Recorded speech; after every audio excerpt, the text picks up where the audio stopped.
Bonsoir Patricia. Le mois dernier était dédié à la lutte contre le cancer du sein. En novembre, place à Movember autour de la santé masculine, mais aussi donc, je le disais, la lutte contre le tabac.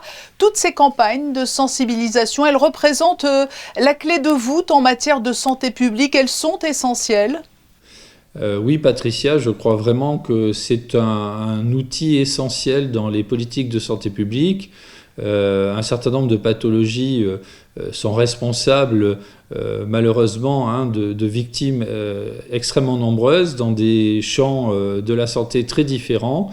Il est important pour le gouvernement de mettre en place des politiques de prévention, des politiques de sensibilisation pour limiter le risque santé de la population, prendre soin de nos résidents, de nos salariés, et c'est la raison pour laquelle nous lançons ces campagnes de dépistage, et notamment à l'occasion du mois sans tabac, la campagne de dépistage du cancer du poumon. Voilà, alors donc c'est une grande nouveauté.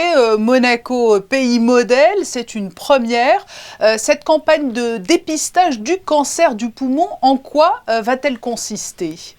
C'est un sujet important parce que le cancer du poumon est un des cancers malheureusement au pronostic le plus effroyable. On sait que la survie à 5 ans est de l'ordre de 20%. Il est important de dépister très précocement le cancer du poumon. Elle s'adressera à des populations âgées d'au moins 50 ans, ayant eu une exposition tabagique importante. Même lorsqu'elles auront sevré leur exposition tabagique, on sait que le risque dure pendant une dizaine d'années, donc ces personnes seront secondairement éligibles au dépistage. C'est très important. Nous allons réaliser un scanner thoracique chez les personnes qui seront éligibles à cette campagne de dépistage afin de mettre en évidence de petites lésions qui sont accessibles à un traitement notamment chirurgical et qui permettent d'espérer une guérison complète. Oui, donc c'est-à-dire que pris à temps, un cancer du poumon aujourd'hui peut être guéri ? Un cancer du poumon pris à temps, en fonction de sa nature évidemment, peut être totalement guéri lorsque l'on intervient à un stade infraclinique, c'est-à-dire avant que des symptômes liés à cette maladie apparaissent. Quelles sont les personnes qui seront concernées par cette campagne de dépistage ? Vous tablez sur combien de personnes ? Alors, c'est quelques centaines de personnes, vraisemblablement, qui seront éligibles au dépistage. Beaucoup plus de personnes seront bien évidemment contactées, puisque les personnes de plus de 50 ans seront sollicitées, comme le sont les femmes de plus de 50 ans pour le cancer du sein. Il faudra remplir les critères non seulement d'âge, mais d'exposition au tabac, c'est-à-dire une consommation d'un paquet par jour pendant 15 à 20 ans.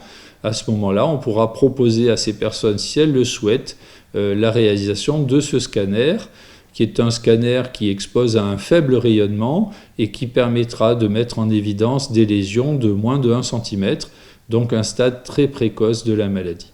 Christophe Robineau, lorsque l'on parle du cancer du poumon ou du mois sans tabac, on pense bien évidemment à la cigarette. Mais il y a aujourd'hui de nouvelles sources de préoccupation. C'est l'usage notamment de la puff. Le gouvernement s'est saisi à bras-le-corps de cette problématique et un projet de loi est en cours.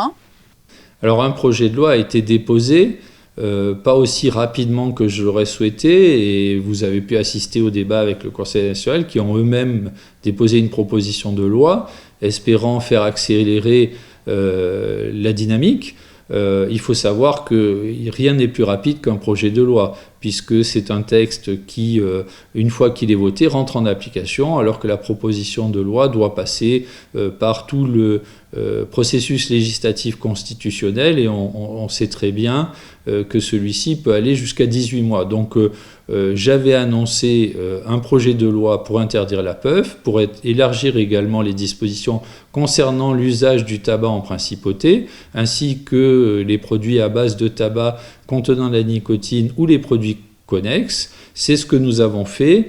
J'imagine que mes préoccupations rejoignant celles du Conseil national, très rapidement, ce projet de loi pourra être voté et mis en application. Oui, donc la position, c'est l'interdiction, c'est très clair. Il y a la puff et il y a la push aussi. Alors, ce sont des petits sachets de nicotine dont on parle de plus en plus. Là aussi, vous prenez l'interdiction ? Je crois que dans tous les cas, si la France va dans ce sens, nous ne pourrons pas faire à moins, mais d'ores et déjà, les dispositions que nous avons en principauté permettent de limiter l'accès, notamment à mineurs, à ces nouveaux dispositifs. Il faut savoir que la push, c'est un dispositif que l'on place dans la bouche, sous la langue, qui contient de la nicotine, qui contient des parfums qui sont intéressants pour les jeunes. La nicotine contenue dans ces petits sachets ou ces dispositifs diffuse directement dans le sang au travers de la muqueuse sous-linguale et peut être à l'origine d'accidents puisque le contenu en nicotine de ces sachets est parfois très élevé, bien plus élevé qu'une simple cigarette.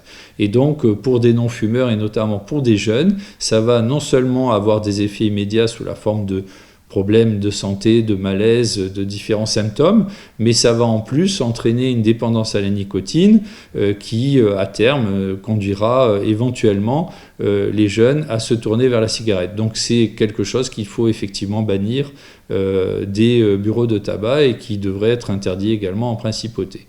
Merci Christophe Robineau d'avoir été notre invité aujourd'hui pour évoquer ce mois sans tabac et puis le lancement donc de cette grande campagne de dépistage du cancer du poumon. Merci Patricia.